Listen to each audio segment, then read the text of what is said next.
मैं हूं अंकित अवस्थी। आप हैं मेरे साथ में बांग्लादेश समाचार सुनने के लिए। ये अपनी तरफ से खुलकर सामने आ चुके हैं। देखना होगा सेना खुद तख्ता पलट करवाती है या इलेक्शन करवाती है। मैंने आप लोगों से पहले भी एक बार कहा था कि बांग्लादेश को यहां से तोड़ा जा सकता है, और इस तोड़ने की जो मंशा को हमने पहले भी आपके सामने रखा था। ये भारत के ऊपर जब सोचता है कि भारत का चिकन नेक यानी सिलीगुड़ी कॉरिडोर को नुकसान पहुंचाया जाए, तो अराकान आर्मी को काम दे दिया जाए कि वो बांग्लादेश को दो भागों में तोड़ दे। हमने ये पहले भी जिक्र किया था एक बार, जब बांग्लादेश बहुत चू चू कर रहा था। बांग्लादेश में बहुत कुछ हो रहा है।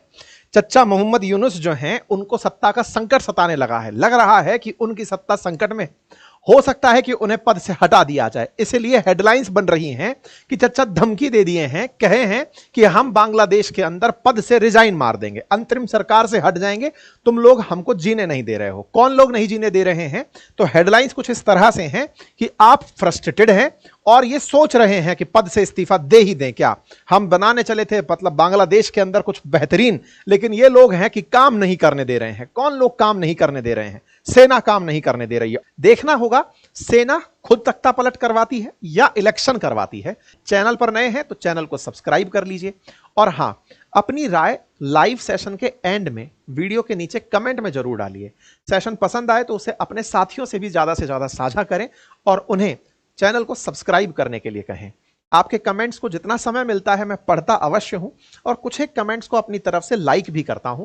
जिन्हें लाइक नहीं कर पाता हूं उन्हें भी यह संदेश दे सकता हूं कि आप सभी मुझे बहुत प्रिय हैं, और आपके मैसेज मुझे समझने का अवसर देते हैं कि आप क्या सोचते हैं। और कौन लोग काम नहीं करने दे रहे हैं? राजनीतिक दल काम नहीं करने दे रहे हैं। सर, ये तो कुछ पहचाना हुआ सा चेहरा लग रहा है। हाँ हाँ, बिल्कुल पहचानिए ना। यही तो वो आदमी है, यही वो बालक है जिसको कहा जाएगा जैन जी नेता है। मतलब उस जनरेशन में पैदा हुआ है जिस समय इंडिया में 4G आया होगा। कुल मिलाकर के ये जो नेता है, जो शेख हसीना के खिलाफ जनता को एकजुट करने में कामयाब हुआ था, छात्र नेता जिन्होंने शेख हसीना को सत्ता से उखाड़ फेंका। फिलहाल ये नेताजी जो हैं वो खिलाफ कर गए हैं। किसके? मोहम्मद यूनुस के। और खिलाफत इस तरह कर गए हैं कि खुद की पार्टी बना लिए हैं, और चाचा से कह रहे हैं कि देखो यार, आप आए हमारे कंधे पर बैठ करके सरकार बना लिए। सरकार में, अंतरिम सरकार के अंदर अब आप बढ़िया मुज्जी खा रहे हो। कभी चाइना जा रहे हो, कभी पाकिस्तान जा रहे हो, बढ़िया जगह अपना अपना रिप्रेजेंटेशन दे रहे हो। ऐसे नहीं चलेगा भाई। चुनाव कराओ, जिस चीज के लिए आपको लेकर आए थे वो तो करवाओ। रिफॉर्म के नाम पर कर क्या रहे हो? तो कुल मिलाकर के चच्चा के पीछे सब लोग पड़ गए हैं। जो पीछे खड़े थे अब वो सामने आकर खड़े हो गए हैं। वो लोग जो कभी चच्चा का प्रतिनिधि बनकर के जाया करते थे इधर उधर, अब वही लोग इनको काम नहीं करने दे रहे हैं। यही जो व्यक्ति मैं आपको अभी बताया, जो स्टूडेंट प्रोटेस्ट का चेहरा हुआ करता था, जिनके चलते इन्होंने यानी कि मोहम्मद यूनुस ने सत्ता पाई थी, अब वही चाह रहे हैं कि ये सत्ता से हट जाएं और चुनावों को स्थान दें। हालांकि कह सकते नहीं हैं। मोहम्मद यूनुस से मिले थे और सर से पूछा था कि सर क्या सोच रहे हैं। उन्होंने कहा कि मैं जो करना चाहता हूं वैसा लोग मुझे करने नहीं दे रहे हैं, तो मुझे लगता है कि पद छोड़ देना चाहिए। तो उनमें वो कौन लोग हैं जो सर को कुछ करने नहीं दे रहे हैं? तो उसमें नाम आर्मी चीफ का आता है। आर्मी चीफ कौन है? तो वकार उज्जमान है। वकार उज्जमान कौन है? वकार उज्जमान वो हैं जो शेख हसीना के टाइम पर सेना प्रमुख बने थे। सेना प्रमुख वकार उज्जमान शेख हसीना के रिलेटिव भी कहे जाते हैं, जीजाजी कहलाते हैं। असल में शेख हसीना की चाचा की जो बेटी हैं उनके ये हस्बैंड हैं। तो शेख हसीना से इनका पारिवारिक रिश्ता भी है। शेख हसीना के टाइम पर ही इन्हें सेना अध्यक्ष बनाया गया था। तो चीफ जो वकार उज्जमान है, ये फिर भी शेख हसीना के जाने के बाद देश में बने रहे और मोहम्मद यूनुस को प्रॉपर तरीके से सपोर्ट करते रहे। लेकिन चच्चा को लगने लगा कि शेख हसीना के केस में जब ये कुछ नहीं बोले थे तो मेरे केस में भी क्या बोलेंगे। तो वकार उज्जमान को चच्चा ने बाईपास करना शुरू कर दिया। मोहम्मद यूनुस जो हैं वो इन्हें बाईपास करके कुछ बड़े फैसले लेने लगे। इस बात पर ये बिखर गए और उन्होंने धमकी दे दी। धमकी क्या दे दी? उन्होंने हाल ही में मोहम्मद यूनुस के एक फैसले को गाली गलौच दे दी, और यह तक कह दिया कि अगर आप नहीं कर पा रहे हैं, यदि आप नहीं समझ पा रहे हैं तो समझ लीजिए, आर्मी के काम में टांग मत लगाइए। मोहम्मद यूनुस को जैसे ही सेना ने धमकाया, क्योंकि सत्ताएं बिना पावर के नहीं चलती हैं, और इनकी इस समय सबसे बड़ी ताकत सेना बनी हुई है।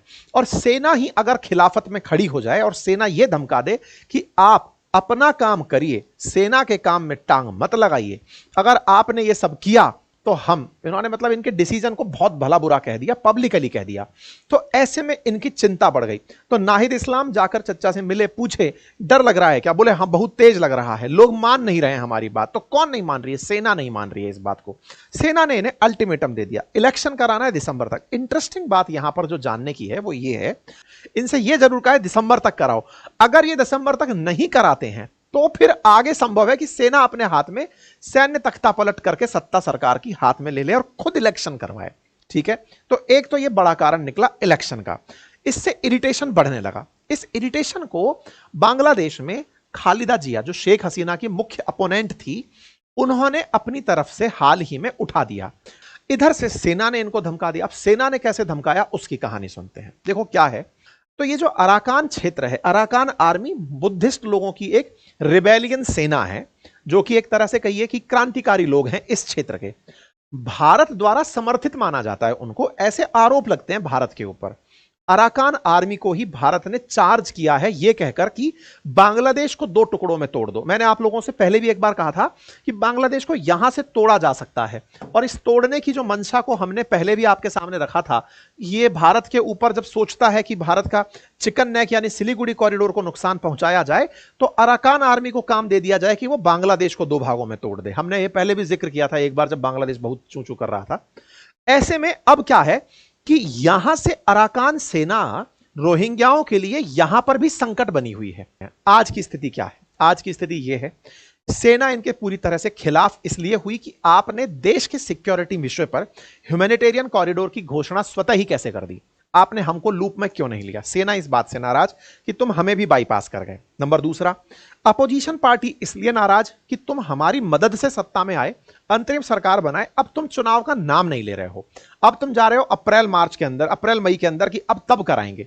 तो भाई फिर हम तब तक हमारा क्या होगा नहीं पता। तीसरा, जिन छात्रों के साथ ये सत्ता में आए थे अब वो अपनी राजनीतिक दल बना चुके हैं, और छात्र आंदोलन से पनपी हुई जो पार्टी होती हैं उन्हें एक्टिविज्म ही, जिनको एक्टिविज्म ने जन्म दिया है, वो एक्टिविज्म से ही सत्ता तक बने रहते हैं।